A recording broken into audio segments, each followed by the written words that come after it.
Aujourd'hui aussi, on avait un Zoom organisé par le Bnei Brit et la mairesse de Montréal plutôt, Ah, ah. Madame Plante. Elle s'est plantée. Et donc, on m'a demandé par rapport au Reim d'y participer. Vous pouvez voir sur le Zoom sur le Bnei Brit Canada. On a fait un petit speech très court parce que ça se devait être court. Et voilà, donc je vais vous montrer une photo. Si vous permettez, je vais vous mettre un cliché sur l'écran. Ça s'est passé où? Ça s'est passé sur Zoom. Non, mais Euh, la maîtresse était à l'hôtel de Elle était ville. à l'hôtel de ville, elle était à l'hôtel de ville elle-même, et chacun était dans son. On a fait sur Zoom. C'était un webinaire, et les gens venaient ou par Facebook ou par le Zoom participer. Il fallait s'inscrire. C'est vrai que la synagogue, je pense pas qu'elle a envoyé dans le Kesher Non. le possible. Ça, dommage. Bon, en tout cas, je vais vous mettre une petite photo parce que, alors je vais vous dire ce que j'ai dit, c'est que en un mot, j'ai dit en 3 minutes le faire en 1 minute. L'idée, c'est que on a demandé, en fait, c'était Elie Wiesel. J'ai pas nommé, j'ai pas dit, mais Elie Wiesel avait demandé au Rabbi de Lubavitch est-ce qu'il avait perdu la confiance en Dieu après Shoah. Et lui, il lui a dit non, ce n'est pas la confiance en Dieu que j'ai perdue, c'est en l'homme. C'est-à-dire quoi? C'est-à-dire,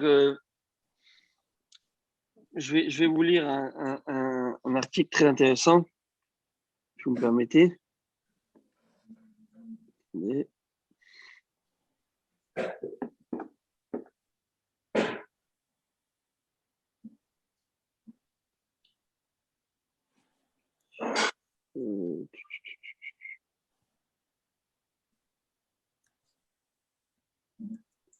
Voilà. Alors,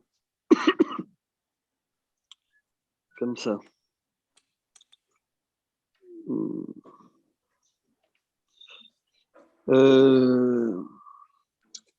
Quand le sujet de la Shoah a été abordé, beaucoup de laïcs lancèrent le cri en 3 mots. Où était Dieu? Et Elie Wiesel posa cette question au Rabbi Lubavitch et Zatzal qui lui répondu en 3 mots. Où était l'homme? En vérité, où était l'homme? Où était l'homme cultivé pour lequel tant de juifs laïcs aspirent à devenir? Que sont devenus les médecins, avocats, scientifiques, ingénieurs, industriels, professeurs, chimistes, musiciens, historiens et toutes les autres espèces d'hommes éclairés? Comment se sont-ils comportés dans ces années noires? Leur supériorité culturelle les a-t-elle prévenus de descendre au stade de barbares? Où étaient ces Allemands dont les autres nations louaient leur culture? En vérité, les docteurs cultivés ont fait des expérimentations barbares, les ingénieurs cultivés ont construit des chemins de fer et wagons allant vers les camps, les chimistes cultivés ont inventé les gaz et accessoires pour les chambres à gaz, les industriels ont utilisé des victimes comme travailleurs, esclaves.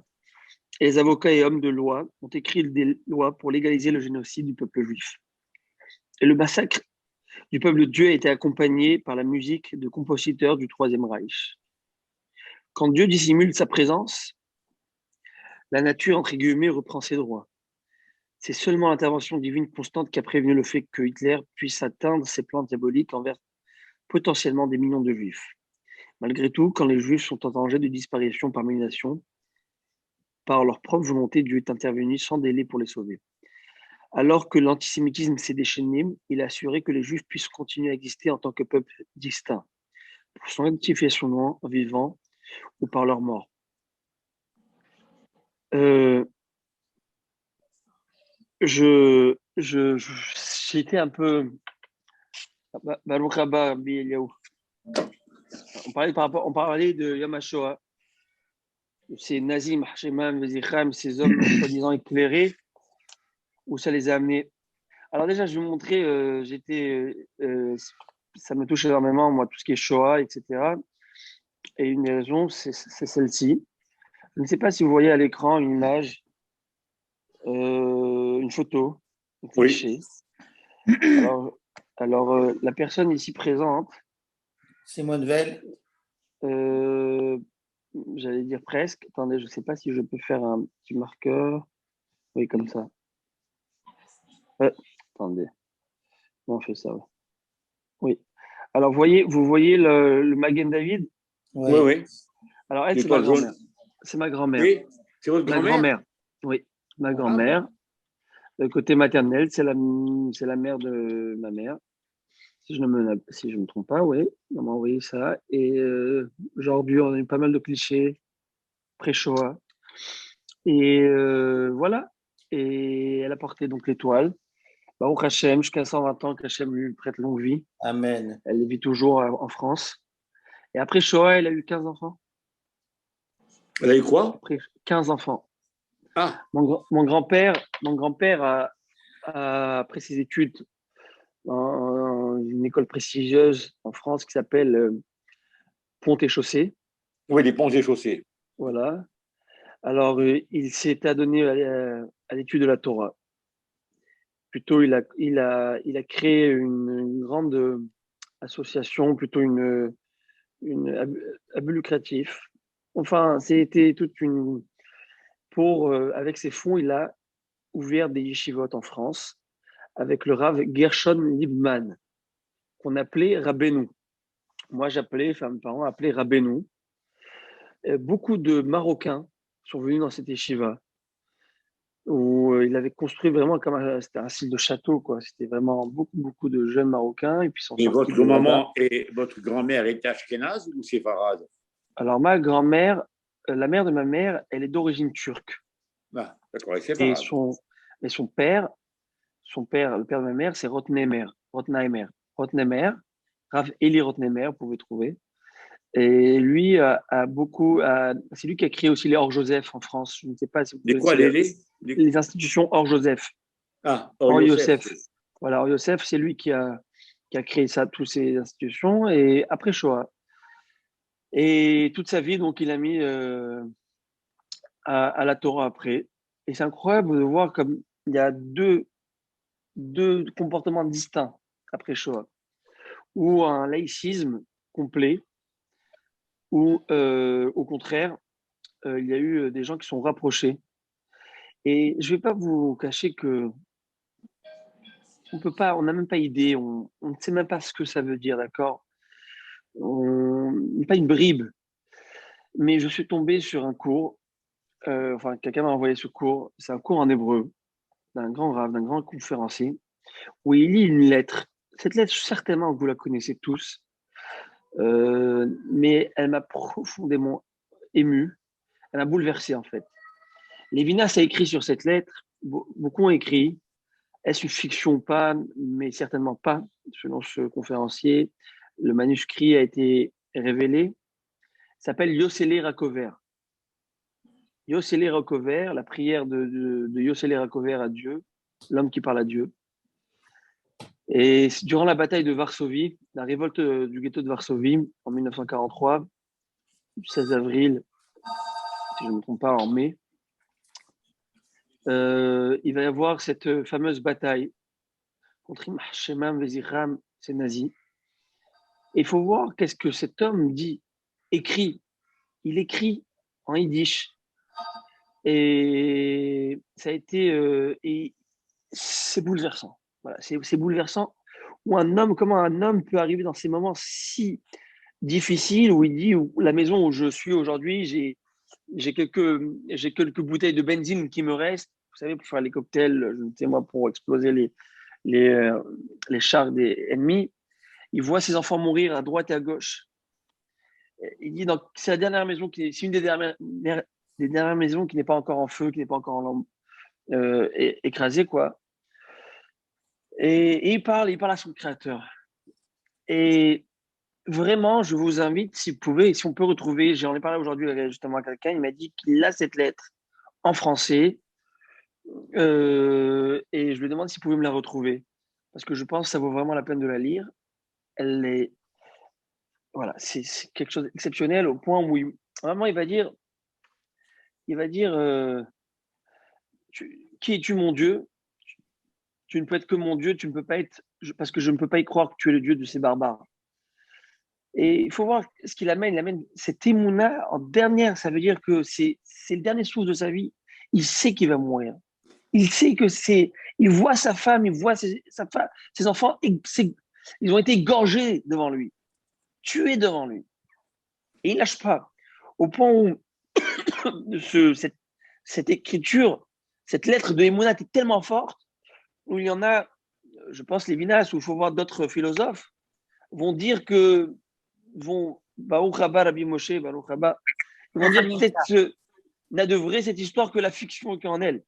Ça veut dire que, eh bien non, parce que c'est tellement compliqué de se dire comment un homme peut arriver à une émouna si parfaite en Dieu, ou comme Job, il ne remet pas en question Dieu, mais il pose ces questions-là. Il faut voir. Il faut voir, il faut la lire, parce que je ne veux pas, comment dire, je ne veux pas trahir. Si je dis, je peux dire quelques bribes à droite et à gauche, mais c'est exceptionnel. Et dire, c'est trop facile de comparer Hitler à des animaux.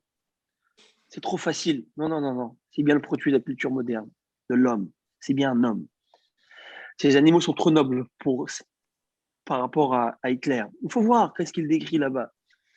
Et il dit à maman dans cette lettre, il dit, c'est le pire de tout pour moi. Il dit, ce n'est pas ces nazis qui n'ont pas d'âme, qui sont des barbares. Ça, certainement, ça, mais il dit, c'est ceux qui se taisent. Ces nations autour de nous qui se taisent et qui laissent faire, alors qu'ils savent, ou il y en a qui font semblant de ne pas savoir, ou il y en a qui comment on appelle ça, à haute voix, ils disent que c'est quelque chose de grave, mais dans le cœur, ils sont bien contents de se faire débarrasser de ces juifs. Et il faut voir. Et à un moment, il dit au bon Dieu, il dit, je me rappelle toujours de mon rabbi, de ce rabbi qui a raconté cette histoire en 1492, lorsqu'Imachema Vézicha, la reine Isabelle la catholique et Ferdinand ont chassé les juifs d'Espagne. Et ils ne leur ont pas laissé le choix ou de se convertir au christianisme ou de mourir ou de partir. Alors, il n'y avait pas beaucoup d'options. Il y a cet homme qui était en exil, en fuite. Il partit avec sa femme, ses deux enfants en bateau. Ils arrivent, ils vont échouer sur une île. Et sa femme va tellement fatiguée, éreintée, elle va s'évanouir et mourir. Puis après, lorsque le bateau s'est échoué, je pense, un de ses enfants est mort. Il arrive avec sa femme et son fils. Sa femme s'évanouit, meurt.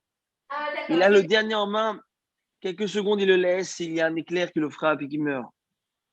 Il dit à Kadosh Baruch Hu, tu m'as enlevé ma maison. Tu m'as enlevé ma terre. Tu m'as enlevé mes biens. Tu m'as enlevé mon fils, ma femme et encore mon dernier.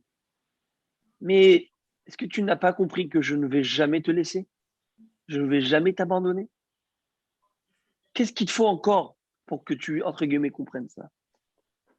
Que tu crois en moi. Que tu crois, voilà.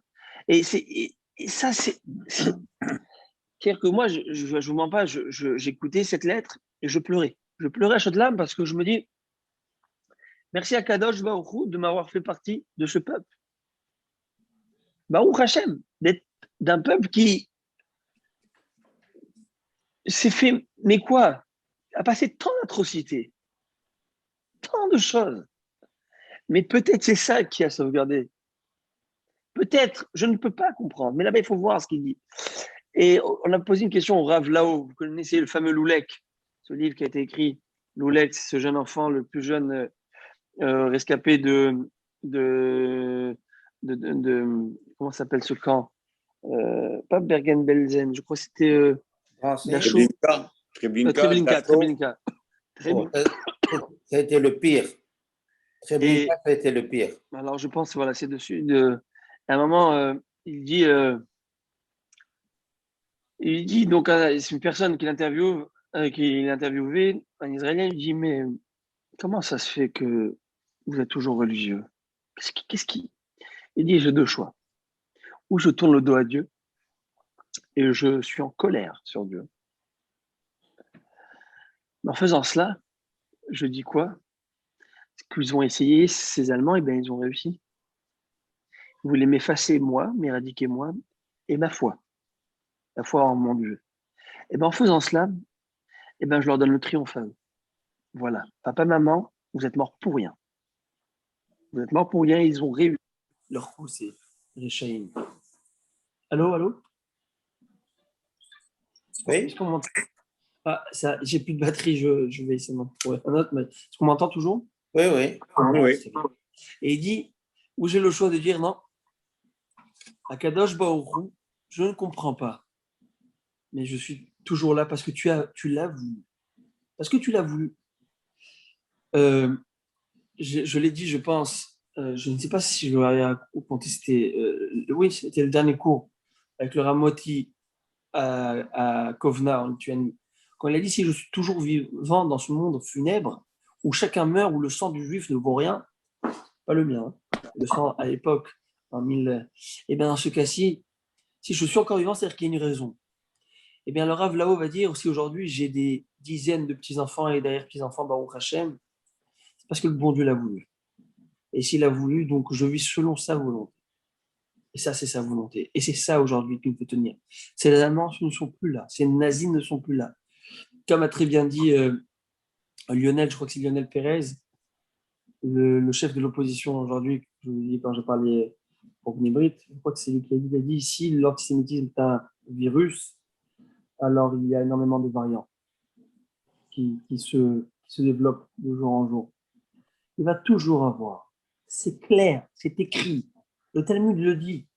Halakha, beyadoua asher esav sonet Yaakov. C'est une halakha, ça veut dire quoi? C'est quelque chose qui est immuable. C'est comme ça. Ésaü haï Jacob. Point à la ligne. Il n'y a pas de. Excusez-moi. Ce n'est pas rationnel. Ce n'est pas clair. Mais est-ce que peut-être ce n'est pas ça qui a préservé notre peuple? Toujours. L'âme Israël, comment? Je ne sais pas. Je ne comprends pas. Parce que c'est contre-inductif, c'est contre-logique. Parce qu'on veut tuer quelqu'un, et qu'on essaye et qu'on réessaye, mais il n'est pas censé être là.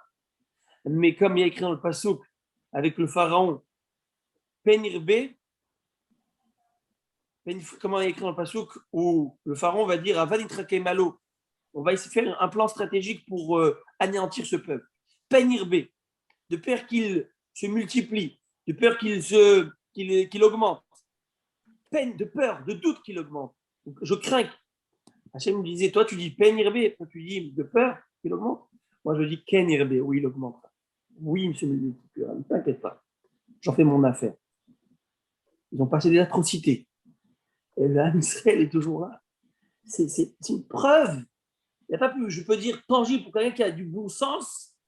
Dire qu'il y a un Kadosh Baruch Hu qui nous tient à la main, qui nous dit faites ce que vous voulez, mais mon peuple il vivra à vitam aeternam. Toutes les civilisations qui ont essayé de nous éradiquer de la surface de la Terre ne sont plus là aujourd'hui. Les Égyptiens, c'est l'histoire ancienne. La Mésopotamie, elle n'est plus. Les Grecs, Nigma. Les Romains, comme on l'a dit, il reste quoi? De la pizza, des pâtes. Des Grecs, et l'autre, ils ont dit, il reste des dettes.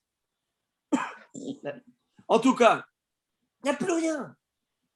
Les nazis, l'âme Israël, il est là présent. L'âme Israël s'est reconstruit. L'âme Israël est revenu sur sa terre. L'âme Israël a reconstruit ses kolélim, ses yeshivot, ses bâtés mindrash, ses bâtés knessiot. Lui, il a voulu faire une mine de cristal. Akadosh Baruch Hu, au contraire, il a développé. Alors, Bezrat Hashem, que Akadosh Baruch Hu envoie Mashiach Tzidkenu et que tout ça, ça soit Amen. Du passé. Mais comme on a dit que Zachor al-Tishkar, c'est un pasuk. Amalek, n'oublie jamais. N'oublie jamais ce qu'Amalek t'a fait. N'oublie jamais ce que ces Réchaïm t'ont fait. Parce que si tu oublies, il faut faire très attention. On n'oubliera jamais parce qu'on ne veut jamais qu'une histoire pareille se reproduise. Jamais. En tout cas, alors voilà. Alors maintenant, j'ai pensé aujourd'hui, il y a cette fameuse habitude de faire une minute de silence. Vous savez, c'est un peu... C'est pas très juif de base. La minute de silence. En France, je me rappelle, on mettait la sirène parce qu'il y avait la minute de silence. On l'écoutait et là, il fallait faire la minute. En Israël, c'est ce qu'ils font aussi. 2 minutes. Ok, chacun une. Et il y en a qui ne sont pas très d'accord, mais non, c'est du temps perdu, comme si il manquait 7 minutes.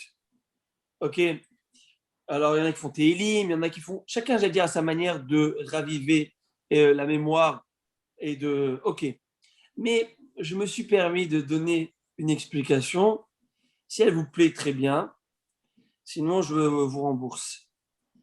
Alors, Baruch Haba Aaron. La paracha de cette semaine, et c'est en rapport avec la paracha de cette semaine. On voit que Aaron, lorsqu'il a perdu ses enfants, un des jours les plus heureux depuis la création du monde. Alors ça, je vais nous dire que c'était un des jours qui Yom Shinivreu Bo Shamayim Vaaretz. On est arrivé à ce qu'on appelle à l'apogée. Là. Et à ce moment-là, où ce pontife, Aaron, prend son poste et fonction de Kohen Gadol, ce jour même, ses enfants le suivent pour faire le travail sacerdotal. Nadav et Avihu, ses chéris, son sang, ses enfants, approchent du Misbéach et allument le feu. Et à ce moment-là, ils meurent par ce feu. C'est inimaginable. Toutes les questions, les interrogations que tu peux avoir à ce moment-là. Où est Dieu? Comment ça se fait? Ils te servent, ils font ta volonté. On est là pour. Pourquoi aujourd'hui? Tout ce que tu veux, tu peux poser comme question. Et vous savez ce que les versets disent? Laissez-moi vous lire. Lorsqu'il meurt, à ce moment-là, Vayomer Moshe el Aaron, Moïse dit à Aaron, ou Asher Diber Hachem les morts. C'est exactement ce que le bon Dieu m'avait dit. Bikova et Kadesh, je me sanctifierai par les gens proches de moi. Val Pene Kolam et Kaved, et il y aura une sanctification donc, de mon nom sur tout le peuple lorsqu'ils mourront, ces gens. En 2 mots, j'ai pris ici des sacrifices humains. Et là, vous savez qu'est-ce qui se passe? 2 mots. Vaïdom Aaron. Aaron s'est tué. Quel est ce silence? Quelle est la profondeur de ce mot-là? Je vous le traduis littéralement. Doit y avoir certainement énormément de commentaires, d'explications et de profondeur dans ce mot. Mais moi, ce que j'ai compris, c'est Vaïdom Aaron, si je ne me pose pas de questions. J'acquiesce en disant Baruch Dayan Haemet. Vaïdom Aaron. C'est cette minute de silence. C'est ça que je veux dire. Ça veut dire, non pas que je me le suis approprié, mais l'idée, pour moi en tout cas, j'ai dit aux jeunes aujourd'hui, lorsqu'on a commémoré Yom HaShoah, pour moi, c'est se dire, il peut y avoir énormément de questions, sans limite. On veut avoir toutes les réponses. L'être humain veut les avoir, parce que l'être humain ne supporte pas l'injustice, ne supporte pas tout ce qui est... Et tout ce que tu veux... Demain, tu dis Baruch Dayan Emet. Ces plans me dépassent. Je ne peux pas comprendre. Et ça, c'est la grandeur du Ham Israël. Ça, c'est la grandeur du Ham Israël. Alors, je crois que je me suis dit, peut-être la minute de silence, on va savoir si ce n'est pas Aaron qui l'a institué. Sur ce, on va commencer à prendre le chiot maintenant. Rabbi Malkiel, j'ai une petite question là. Quelle importance pour moi, simple lecteur de Torah, de savoir comment le grand prêtre, devant le Misbéach, doit prendre la bête, la balancer, sortir la graisse, mettre le truc ici, puisque je n'aurai jamais à le faire. Alors, c'est quoi que veut nous apprendre la Torah à partir du processus du sacrifice? Bonne question. Alors, il faut savoir que d'abord, la Torah est composée de 613 mitzvot, dont un grand nombre ne sont pas en relation avec chacun des Bnei Israël. Toutes les lois de Cohen, je ne suis pas Cohen. Toutes les lois des dames, je ne suis pas une dame. Toutes les lois du Mamzer, je ne suis pas Mamzer. Toutes les lois de Mitri, je ne suis pas Mitri. C'est un tout. La Torah, Chorma d'Akadosh Baruch Hu, c'est un tout. nous sommes tous liés l'un l'autre. Kol Israël Arevim Zelazé. C'est-à-dire que lorsque Aaron à Cohen fait son devoir, eh bien, déjà, c'est mon chaliar d'une certaine manière. Il le fait pour moi. C'est sa place, il le fait pour moi. Comment je peux le faire, moi, cette mitzvah? Eh bien, c'est la solidarité du Ham Israël qui fait que moi, c'est comme si j'avais fait cette mitzvah. Je ne peux pas le faire parce que chacun son grade, l'armée de l'air, l'armée de terre, etc. Mais c'est ensemble que nous gagnons la guerre. C'est ensemble que le plan divin va être comment dire ça, réalisé. Réalisé. Et c'est pourquoi vous allez voir, maintenant je vous ajoute ça, vous connaissez tous ce fameux Naaseh Venishma, Amrou Kehad, fameux Naaseh Venishma qui dit Vechol Ha'am, excusez-moi, hein. Mais là, j'ai le reste de. J'ai voulu le verset, ok? Donnez-moi un instant. Deux versets qui se ressemblent.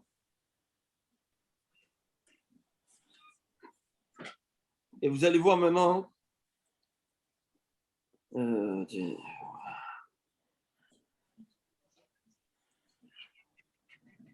Voilà.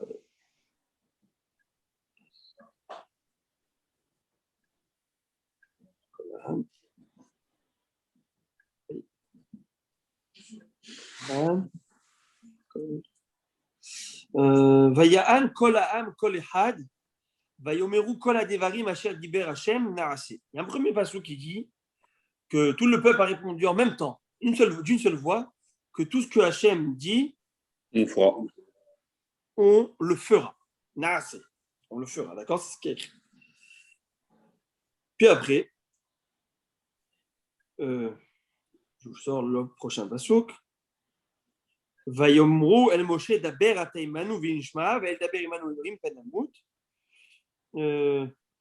Vaikar sefer abrit vaikar bozneam emru kol asher diber Hashem naaseh v'inishma. Tout ce que Hashem fait, il y a un autre verset. Donc il y a un premier verset qui dit naaseh, un qui dit naaseh v'inishma. Comment c'est possible de tout faire? On ne peut pas tout faire. Vous savez comment on peut tout faire? Quand kol ha'am yahdav, quand tout le peuple ensemble. Lorsque nous sommes ensemble, alors, j'allais dire un petit peu, c'est comme dans une cuisine, d'accord? S'il n'y avait pas le meunier qui m'a amené la farine, ben, je n'aurais pas pu faire ma pizza. S'il n'y avait pas le fromager qui m'a créé ce... C'est-à-dire que c'est tous ensemble, on crée cette harmonie. Ça, c'est un. Mais dans la Torah, il y a une autre notion, une autre dimension. Ça, c'est une seconde réponse. La seconde réponse, elle est véritable aussi. Elle est vraie. C'est que dans la Torah, il n'y a pas que l'application, il y a l'étude de la Torah. Et aujourd'hui, par exemple, nous n'avons pas de korbanot. Aujourd'hui, nous n'avons pas énormément de choses. Mais kol haosek la Torah, tout celui qui étudie la Torah à ce sujet, c'est comme si qu'il l'avait fait.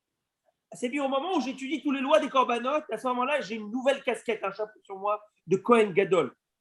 Au point où c'est écrit que à Filou Goy, à Rabbi Meir, je pense, nous dit que même un Goy Sha'asak Batorah, qu'un Goy qui étudie la Torah, ses lois à lui, il est considéré comme un Kohen Gadol. Ça veut dire d'une certaine manière, lorsque j'étudie mes choses, mes lois, j'étudie ces lois, et ben je remplis toute la volonté divine par cette étude, comme si je l'avais appliquée. Il y a deux choses. Il y a l'application et il y a l'étude. Mais dans l'étude, il y a une chose intéressante. C'est que lorsque je ne peux pas l'appliquer, ben c'est comme si que comment dire, le cœur y est. Le cœur y est. Hamanali Babaï. Voilà. Donc j'ai besoin de savoir. Ça, c'est une chose. À part ça, toute la profondeur qu'il y a dans ces actes. Aaron ne fait pas ça que pour lui, il fait ça pour le peuple. Donc qu'est-ce qu'il y a derrière ça? Je fais pour expier le faute, expier le peuple de X ou Y. De quoi? Comment? Pourquoi? Comment en balançant ça fait quelque chose? Tout ça, il y a énormément de mystique, il y a énormément de choses ésotériques derrière tout ça. Allons étudier.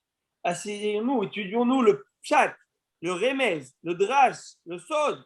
La Torah n'a pas de fin, n'a pas de limite pour ça, pour comprendre qu'est-ce qui se cache derrière chaque détail. Et si dans un livre si condensé qui s'appelle le Pentateuque, il y a des milliers et des milliers, des centaines de milliers de livres qui sont sortis, on n'en a pas fini.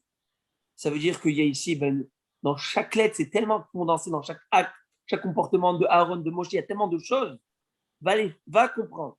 Aujourd'hui, c'est comme, comment ça s'appelle Pyramide. Non, le truc Titanic, là, l'iceberg. On a la La pointe. pointe de l'iceberg. On attend qu'Akadosh Baruch Hu nous ouvre. Kamaïm layam mechassim. Kamaïm, écrit qu'il arrivera un temps, on l'a lu par Isaïe, le dernier jour de Pâques, arrivera un temps où la connaissance de Dieu, elle va se remplir dans le monde comme l'eau remplit les mers. Vous savez, c'est quoi comme l'eau remplit les mers? La mer, quand tu vois, toutes c'est flat. C'est flat. Tu vois, tout est flat. Si tu savais le fond marin, qu'est-ce qu'il y avait dedans? Les chaînes de montagnes qu'il y a là-bas, les failles, les plaques tectoniques, tout ce que tu ne sais pas ce qu'il y a là-bas, eh ben, tu verras quand on arrivera, lorsque Dieu se dévoilera, tu pourras commencer à comprendre un petit peu tous les sodotes, tous ces secrets cachés de la Torah. Mais pour l'instant, on a du boulot. On a du pain sur la planche et on doit y aller, on doit le faire. Bon, en tout cas, ça tombe bien. Bon, écoutez, on est. La vérité, que je demande pardon à la Gemara. Hein. mais je vais dire quand même un petit haïdouche, si vous me permettez. Et après, on va reprendre la Gemara. L'idée qu'il y a aussi dans comme j'ai dit tout à l'heure, n'oublie jamais, souvenir du passé. Parce que, comme disait, on dit au nom de Napoléon, d'accord, c'est comme ça qu'on dit qu'à l'époque du Tisha B'Av, du 9 Av, Napoléon. Il avait fait sa truc en Égypte, comment ça s'appelle là, vous savez, il a fait Une expédition. son expédition. Hazak, bravo, toujours les bons mots. En Égypte. À un moment, il est passé par Akko. On dit qu'il avait donc, il s'est arrêté à Akko. Par là-bas, il est passé, une ville portuaire. Et c'était Tisha B'Av, il est passé devant une synagogue, les gens pleuraient, assis par terre, ils demandaient qu'est-ce qui se passait. On dit, le peuple juif est en train de pleurer la destruction du temple, leur temple. Il dit, qu'est-ce qui s'est passé? Quand? Je ne suis pas au courant. Il dit, non, ça fait environ 2000 ans. Il a dit quoi? Il pleure encore. Et vous pleurez. Alors, cette fameuse phrase qu'il a dit, ce peuple qui pleure, qui se souvient de son passé, aura certainement un futur. Ça, c'est le Ham Israël. Le Ham Israël, c'est exactement ça. C'est avec notre passé, avec toute notre expérience, tout ce qu'on a, tous les bagages, Abraham, Yitzhak, Yaakov, Moshe, Aaron, David, Shlomo, etc. On va vers le futur. À la différence du monde occidental, c'est que le passé, c'est le passé, et tout, c'est des arriérés, archaïques. Il y a même du mépris, dans le sens où aujourd'hui, on est dans le monde moderne, le monde éclairé. Ils n'avaient pas les connaissances d'eux à l'époque. Mais aujourd'hui, on est. Ça, dans la paracha de cette semaine, paracha de Shemini, vous le savez, il y a tout ce qui est machalot, asurot, tout ce qui est consommation, tout ce qui est nourriture cachère et non cachère. Il y a là-bas ce fameux hazir, ce fameux porc, cochon qu'on n'a pas le droit de manger. Et à Kadosh Baruch Hu, notre Sainte Torah va dire que tout ce qui est ruminant dans les animaux à pattes, tout ce qui est ruminant et qui a les sabots fendus, c'est cachère. Et tout ce qui n'a pas ou qui ne rumine pas, ou qui n'a pas les sabots fendus, ou qui a un des deux, comme par exemple le porc, qui n'a que les sabots fendus, ou le lapin qui rumine mais qui n'a pas de sabots fendus, eh bien, ce n'est pas caché. C'est prohibé par la Torah. L'idée qu'il y a derrière cela, à part, il y a des commentaires un peu finir, profondeur dans l'idée d'Akadosh Baruch Hu, dans sa Torah, mais c'est que l'idée de la pâte, ça sert à marcher, à évoluer, à progresser. Ruminer, c'est ressasser le passé. J'ai mangé, je vais ruminer, je vais le ramener à mon palais, je vais remâcher. C'est un petit peu les deux mondes. On a le monde arabe et le monde d'Esav.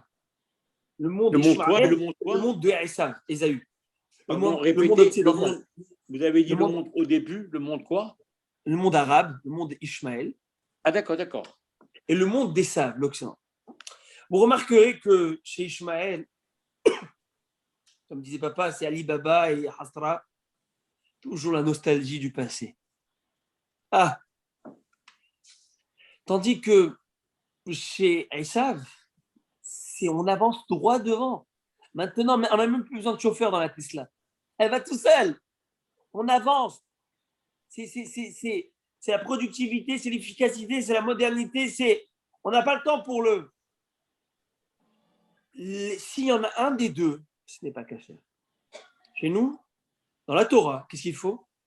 Et le ruminant et le sabot fendu. Ça veut dire quoi? C'est par le bagage du passé. C'est par ton héritage, ton patrimoine.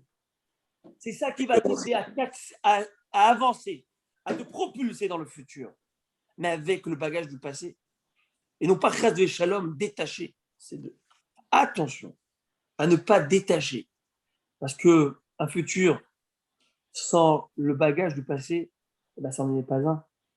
À quoi bon un futur sans Torah Gdosha? Et un passé qui reste passé, à quoi ça sert?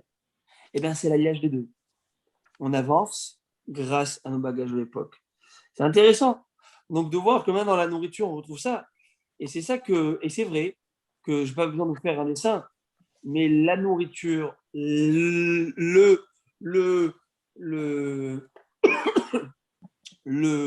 l'animal, j'allais dire principal, dans le monde arabe, dans le monde du désert, là-bas, dans le golfe du Persique, c'est quoi? Jamal, c'est le chameau. Tandis que chez la viande blanche, chez l'Occident, c'est le porc, l'élevage de porc. Les Ishmaélim ne mangent pas le halouf. Pour eux, c'est haram, comme ils disent. C'est interdit. Mais chez nous, les deux sont internes. Il faut l'équilibre des deux, et c'est ça qui est très important. Sur ce, on va reprendre notre Gemara avec votre permission. C'est écrit comme ça dans la Gemara. On reprend encore. Très bientôt, on va terminer ces sujets, mais on est en plein dedans encore. J'allais dire, on est dans les toilettes. Alors, dans les toilettes. Alors, je vais expliquer par rapport au sujet qu'on étudie. On avait vu qu'une personne ne peut pas prier lorsqu'elle avait envie d'aller aux toilettes. Mais maintenant, on va voir nouvel enseignement. Tanou Rabbanan, nos sages nous enseignent Anichnas les bêtes akissé. Celui qui rentre dans un lieu bête akissé, traduction, un lieu d'aisance, un lieu où on s'assoit. Holetz tefilav berichou karba amot venichnatz. Doit enlever ses téfilines à une distance de 4 amot de ce lieu de toilette. Ensuite, il va rentrer. C'est quoi bête akissé? C'est quoi ce lieu d'aisance? C'est quoi ce toilette? À l'époque, il n'y avait pas de toilette bien définie. C'était dans les champs. On faisait ce qu'on avait à faire. Dès le moment, Rabbi Eliaou, si vous avez l'occasion de revoir après dans le YouTube ce petit lien qu'on a parlé, très sympathique entre Ishmaël et Esav, j'imagine que vous devez connaître, mais c'est très chamoud, c'est très cute.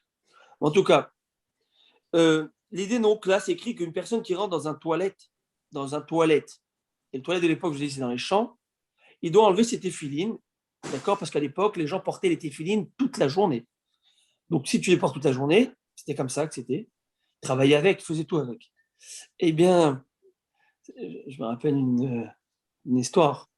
Vous connaissez le Rav Yitzhak Levi de Berdichov, ce grand Rav, ce grand tzaddik, qu'on appelait le défenseur du peuple juif. Le défenseur du peuple juif. Et toujours, il trouvait une situation atténuante ou quoi que ce soit. Alors, une fois, il voyait une personne, je crois, qui était en train d'arranger la roue de sa charrette avec l'huile, enfin, je ne sais pas ce qu'il y avait là-bas. Tous les mains sales, noires et tout, la boue et tout. Il était avec cette filine. C'était méprisant, quoi, de voir. Alors, il dit à Hachem, il dit Hachem, tu vois, même quand il change la roue de son carrosse, il met les filines. Pas croyable, ça. C'est-à-dire toujours. Une fois, il est sorti de la synagogue, c'était Tisha B'Av. Il voit un type en train de manger en face de la synagogue. Tiens, ben, il mange. Il lui dit, comment allez-vous, monsieur le juif? Il dit, très bien. Il dit, certainement, vous devez être fatigué ou malade si vous devez manger. Non, il lui dit, est-ce que vous avez oublié que c'est Tchabab? Il dit, pas du tout. Il dit, certainement, vous ne savez pas que c'est interdit de manger. Il dit, bien sûr que je sais, moi j'ai fait la yeshiva, qu'est-ce que vous croyez? Vous connaissez cela. En tout cas, alors il dit, alors certainement, vous devez être malade si vous mangez. Tchabab, on n'a pas le droit de manger. Je lui ai dit, pas du tout. J'aurais rêvé d'être toujours d'aussi bonne forme. Alors là, il lève les yeux à Hachem, il dit, tu vois, Hachem, tes enfants, ils sont émettes, ils sont droits, qu'est-ce que tu veux d'eux? Ils sont droits. Ça, c'est le... L'humour juif. Voilà. Ça, non, mais c'est vrai que c'est caricaturé, mais d'un sens, regardez, je vais aller plus loin. Comme on l'a dit, les goïms, ceux qui ne sont pas juifs en deux mots, tout ce qu'ils font, c'est, on va dire, dans les normes. Ah oui, non, juifs, ils font ça, ils font ci. D'être juif, certes, c'est un privilège, mais c'est très compliqué. Ben, juste le Yom HaShoah, on l'a dit. D'être juif, c'est pas que, comme il disait ce Yossele Recover au début il disait être né anglais ou français, ça n'a rien. Qu'est-ce que je suis né français, je mangerai plus de camembert. C'est quoi? Mais naître juif, c'est pas qu'un privilège, c'est un devoir. Et ça vient avec tout ce que ça va venir après avec. Il a dit c'est un métier. C'est un art d'être juif. Eh bien oui. Alors, le gars, il fume sa cigarette Shabbat. Le gars, il prend ça. Ah, Shabbat, mais qu'est-ce qu'il fait? Mais c'est pas... Mais ça, c'est la norme. En tant qu'être humain qui n'est pas juif. Une personne qui ne va pas prendre sa voiture Shabbat, on dit, ah, mais c'est normal. Mais c'est exceptionnel. Mais c'est exceptionnel. C'est-à-dire, il faut se remettre un petit peu dans le cadre normal, entre guillemets, des choses. Dire, quand tu vois quelqu'un qui marche à la synagogue et qui va à pied, quand il fait moins 25 et il marche, mais c'est exceptionnel, ça. Chaque pas qu'il fait, c'est encore sanctifier le nom d'Hachem. Regarde de cette manière. C'est ça que ces tzadikim, c'est comme ça que ces tzadikim voyaient l'autre. C'est que chaque chose que l'autre fait, c'est exceptionnel. C'est pas prendre tout pour acquis. Lorsque j'ai envie de manger quelque chose, je passe au magasin et je passe avec mon caddie et que je vois que les ribs de porc, ça vaut, je ne sais pas, quelques centimes de dollars, alors que moi, pour ma petite affinage, je vais payer 50, 60 dollars le kilo. Oh, c'est un autre problème, ça, on ne va pas rentrer. Mais ne serait-ce que je passe avec ça et que je dis, tu sais qu'est-ce que c'est pour un kadosh, quand tu vas faire tes courses à IGA et que tu passes dans le rayon cachère, eh ben, tu es en train d'être mécadé chez Hachem. Tu es en train de faire sanctifier le nom d'Akadosh Baruch. Tu aurais pu prendre les autres yaourts, tu aurais pu prendre les autres camemberts, les autres, je ne vais pas vous faire tous les rayons d'IGA, ok? Mais en tout cas, qu'est-ce que tu... Ça, c'est Akadosh Baruch. Baruch Hashem Bachamanu, ça, c'est le Ham Israël. Ça, c'est... Alors, il ne faut pas prendre tout pour acquis. Quand tu vois un juif, comme il dit, c'est quoi être Dan et Kavzichut? On va l'apprendre dans une Mishnah très bientôt, dans Pirkei Avot. Beli Neder. Beli Neder, si Hachem me donne la force, je l'espère que, en plus, il va avoir maintenant le couvre-feu les prochaines semaines, je ne sais pas jusqu'à quand, mais si on pourrait organiser une heure avant Mincha de Shabbat, une petite heure de cours sur Pirkei Avot, très basique, simple, juste la lecture, la compréhension. Vous savez, on n'est pas, nous, on aime bien le basic. Déjà, c'est pas mal. En tout sur cas. Zoom? Sur Zoom? Non. Shabbat. Moi, je ne fais pas Zoom Shabbat. En tout cas. Mais tant que l'humour, hein, monsieur Harouche. Non, il n'y a pas de temps. En tout cas, Blin et Der, peut-être on va essayer de faire Pirkei Avot. En tout cas, dans ces Pirkei Avot, on va commencer cette semaine justement à la lecture à la synagogue le matin. Écrit Vedan et Kol Adam les Kavzechot, juge tout le monde favorablement. Tu sais ce que ça veut dire, juge tout le monde favorablement? Alors, l'explication qu'on a l'habitude de dire, tu vois quelqu'un faire une bêtise, et ben, essaie de dire qu'il y a une situation atténuante ou quelque chose. C'est pas dire qu'il y a une situation atténuante. Vous savez ce que c'est Dan Kavzechot? Une autre idée. C'est que tu vois un homme, c'est un rachat. Le gars, il a fait des bêtises. Le gars, il ne fait pas Torah. Le gars, il ne fait pas mitzvot. Le gars, tu ne sais pas ce que tu veux. Ok. Mais tu penses, cet homme, il fait aussi de bonnes choses. Il s'occupe de sa famille, non? Il a de bonnes choses en lui quand même, non? Eh bien, attarde-toi sur les bonnes choses. Oublie le mauvais côté. oublie le mauvais côté. Ça, le Kav Zérout. Et ça, c'est Kav Zérout. Ouais. Kav Zérout, c'est ne pas prendre, et j'allais dire cachériser son acte. Dire, bon, certainement, il a dû. Non, pas seulement. C'est pas ça l'idée. L'idée, c'est que d'aller trouver chez l'autre juste les bons côtés. Juste mets les lunettes du bon côté. Vous savez, aujourd'hui, avec le truc virtuel, avec comment on appelle ça, le VR, ça s'appelle réalité virtuelle. Eh bien, tout ce qu'Akadosh Baruch Hu met, tout ce qu'Hachem met comme modernité, comme accessoire moderne aujourd'hui, c'est juste pour faire comprendre un peu plus la Torah. Les caméras, pourquoi? Pour te dire qu'il y a un œil sur toi au-dessus qui te voit, tu ne sais même pas. Le téléphone, pour te dire que même à des kilomètres, on t'entend. Tout ça, c'est quoi? Nous dit le Hafetz Chaim. Toute cette modernité, elle vient aussi pour servir la Torah. Parce que tout le monde, comme on l'a dit, c'est Torah. Alors si c'est comme ça, en quoi FaceTime, ça aide à la Torah? Je vous en supplie, dites-moi. Alors, bien, au Hachem, qu'on a le Zoom, on peut étudier aujourd'hui, c'est vrai. Mais l'idée, c'est de comprendre des concepts qui étaient impossibles de comprendre à l'époque. En 1500, dis à quelqu'un, tu sais, il y a un œil au-dessus qui te voit. Tu ne le sais pas, mais à l'œil. De comprendre ces concepts, c'est très compliqué. Mais ils avaient une émouna tellement forte que pour eux, le bon Dieu est là, il le voit. Mais dans nos générations, on est tellement petits que le bon Dieu dit, you know what, allez, je vais te donner un petit clin d'œil pour te dire que ça existe, mon gars. Il y a des choses comme ça qui existent dans le monde, ça s'appelle Dieu, je te vois dessus. Tu veux pour toi, ça s'appelle une caméra, alors tu vas t'apprendre à t'habituer. Aujourd'hui, tout est virtuel, Bichral. Tout, même l'argent, qui était le truc le plus physique, ça devient du virtuel. En tout cas. Rabbi, je voulais juste une petite remarque, comme tu parlais du Kav Zérout. Je crois bien qu'une des leçons qu'on apprend avec les Talmidei Chachamim qui sont morts pendant la Magefa de Rabbi Akiva, c'était un des aspects qu'ils n'ont pas su respecter. C'est être tolérant par rapport à leur co-religionnaires. Et donc, ils n'ont pas montré de Kav Zérout à ce moment-là.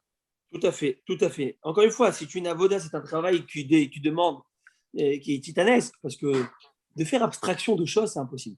Et vous savez chez qui c'est le plus dur de faire? C'est chez la femme. Chez sa femme, il y a mon épouse qui m'écoute, c'est pour ça que je dis, elle va me dire, attends que je te vois. De faire abstraction des mauvaises choses et dire, essaie d'oublier. Hein, comment Passe dans mon bureau. En tout cas, de faire abstraction, c'est très compliqué. Je pense que c'est un travail pour moi le plus dur qu'un homme peut faire. Ça veut dire que tu as un tableau ici et tu dis non, aujourd'hui je vais focus que sur ça. Et c'est vrai que toute l'humeur d'une personne, elle est que par rapport à sa vision des choses. Comme il dit Shlomo HaMelech, Mosif Da'at, Mosif Machov. Plus tu en connais et plus tu as mal. Quelqu'un qui est, je sais pas, quelqu'un qui est léger d'esprit, qui est comme un fou. Est-ce que vous croyez que il est en train de capter là, Corona, pas Corona, le stress, couvre-feu, pas couvre-feu, tralouette, pas. Prends même pas ça à cœur. Celui qui connaît et qui est en connaissance de cause, il connaît les choses, eh ben il prend à cœur. Il commence à s'affaiblir, il commence à se peiner, à s'inquiéter. Oh là là. Et après, c'est le cœur qui en prend un coup, etc., etc. Eh bien, si tu arrives à voir que les bonnes choses, oui, il y a des mauvaises choses. Et vous allez remarquer, vous remarquerez que c'est très intéressant, que ça, on arrive à le faire. Vous savez chez qui? Chez soi-même. Chez soi-même, on arrive à faire abstraction des mauvaises choses. Mais oui, si j'ai fait ça, c'est parce que, si c'est ça, c'est ça. Non, on arrive. En tout cas, on avance. J'ai commencé avec l'histoire de la Gemara, je ne sais même pas comment on est arrivé. Ah oui, on est arrivé là parce que je vous disais quelqu'un qui a créé Tefillin. Mais en tout cas, alors à l'époque, je vous ai expliqué qu'il y avait comme des latrines, comme des toilettes dehors. Toute personne qui va aux toilettes et qui fait ses grands besoins, donc, va rendre cet endroit ce qu'on appelle un bête qui sait qu'à voir. Il y a bête qui sait qu'à voir, bête qui sait araï. J'explique. À l'époque, les gens, où ils trouvaient un coin, on y allait. Vous êtes d'accord? Maintenant, tout endroit, normalement, est propre. Je peux aller avec mes téfilines. Mais dès le moment où j'étais et j'ai fait mes besoins là-bas, c'est un endroit qui est considéré comme un toilette déjà, qui s'appelle fixe, qui est kavua, et non pas araï à l'inverse, ça veut dire quelque chose qui est temporaire, qui est précaire. Et dès le moment où ça s'appelle bet kissé, donc c'est un endroit qui est impropre, je ne peux pas rentrer avec mes téfilines comme il est écrit Vaya Mahanecha Kadosh. Ton camp doit être Kadosh, je ne peux pas rentrer avec des choses de Kedusha dans un espace pareil. Vous comprenez, je n'ai pas besoin d'expliquer plus que ça. En tout cas, maintenant, la Gemara va nous dire comme ça, elle va nous rajouter. Donc quand tu enlèves à 4 amotes, à 2 mètres déjà, avant de rentrer dans cet espace. Tu les enlèves. Amar Ravacha Baravuna Amar Shechet. Ravacha Baravuna dit au nom de Rav Shechet. Loshanu el abet kisekavua. Tout ce qu'on a dit, que c'est interdit de rentrer dans un lieu d'aisance, et il faut aux 2 mètres, aux 4 amotes, déjà les retirer, les tuilines, on ne parle que, comme je vous ai dit, dans un lieu d'aisance permanent. Avat bet kise araï, mais lorsqu'on rentre dans un lieu d'aisance provisoire, c'est-à-dire un endroit qui est libre, il n'y avait jamais eu encore des excréments. Peut-être il y a des gens qui ont fait ce qu'on appelle, qui ont uriné, mais uriner, ça ne s'appelle pas encore ça s'appelle pas un toilette. Donc sur cet endroit, eh ben, tu peux les enlever on the spot, où tu vas faire l'endroit, tu les enlèves, Rolex, vénifté l'altar. Tu les enlèves et tu te soulages immédiatement. Pas besoin de les enlever à 2 mètres avant. Ou par contre, lorsque tu vas sortir du lieu d'aisance, maintenant que c'est devenu en défectant, tu as rendu cet endroit un endroit qui n'est plus propre. Et ben, tu dois partir à 4 amotes, à 4 coudées, c'est-à-dire 2 mètres, et là-bas, tu pourras les remettre, et c'est fini. Mais Pénécha, c'est au bête qui sait qu'à voir parce que toi-même, tu l'as rendu comme un vrai toilette. Et là, Gemara va se poser une question. Ibaya Léou. Ils ont demandé les Chachamim dans le Beth Amikdash. Maintenant, moi, une personne veut non pas défecter, mais elle veut uriner simplement, d'accord? Je ne veux pas faire mes besoins, allez. Est-ce que je dois retirer mes téfilines durant le moment que j'urine? Parce que l'urine, comme je vous expliquais, ce n'est pas l'interdit de la Torah, ce n'est pas des excréments. Alors, est-ce que j'ai le droit d'uriner avec mes téfilines sur la tête ou pas? Ou non. Non, voilà, il n'a pas l'intention de défecter. Alors, elle va dire clairement, Ravina Charé. Ravina, il dit, il n'y a pas de problème. Ce n'est pas quelque chose qui est interdit par la Torah. Donc, tu peux le faire. Très intéressant. Et la Gemara va dire, Adabar Matna a ça. Tandis que Matna, il est interdit de faire ça. À tout Shailou et Rava, ils sont venus demander à Rava. Donc, ils ont demandé à notre Rav, qu'est-ce qu'on fait? On ne fait pas. Rava, c'était le grand décisionnaire à l'Afrique de l'époque de la Gemara. Il faut savoir qu'il n'y a presque pas une page sans Rava dans tout le Talmud. Il n'y a pas une ou 2 pages sans Rava. Tu le retrouveras toujours, Rava. Rava est abaillé. Et Rava, il va dire, non, tu sais pourquoi c'est interdit? Je vais t'expliquer. On craint que peut-être cette personne, elle défecte en portant les tefilines. Ça veut dire que tu es en train de faire, d'un coup tu es dans un endroit où tu dis, j'ai envie de faire. Ou même, certains disent qu'on craint que peut-être cette personne, elle va émettre un gaz intestinal. Parce que quand tu fais, tu ouvres ton pantalon, tu te mets à l'aise, donc tu vas... et donc, c'est pour ça que c'est interdit. Pourquoi c'est interdit? Non pas l'urine même, de peur que tu vas arriver à faire autre chose, ça c'est bien sûr interdit. Et vous le savez, je vous rappelle à la fin qu'on n'a pas le droit d'avoir de flatulence lorsqu'on a le téfilin, c'est sourd d'avoir de flatulence. C'est pourquoi un enfant ne peut pas... On n'a pas quoi, le droit d'avoir des flatulences. Ah. Parce que c'est pourquoi un enfant n'a pas le droit, un enfant ne met pas des téfilines, parce qu'il ne sait pas encore garder son corps propre. D'accord? Et au point où même une personne qui ne peut pas être propre, je ne sais pas moi, il a une gastro ou quelque chose, vous savez, il doit aller à la toilette constamment, du matin jusqu'au soir. Ça existe, je ne sais pas. Eh ben, il ne pourra pas mettre ses téfilines. À moins qu'il y ait, je ne sais pas si ça se dit incontinent du côté des... Ouais, ça se dit des deux sens? Oui. Oui, incontinence fécale. Hazak. Béliaou, c'est votre sougia, ça. C'est son domaine. Hazak, c'est votre domaine. Et je pense qu'on dit déféquer et pas défecter. C'est déféquer. Déféquer.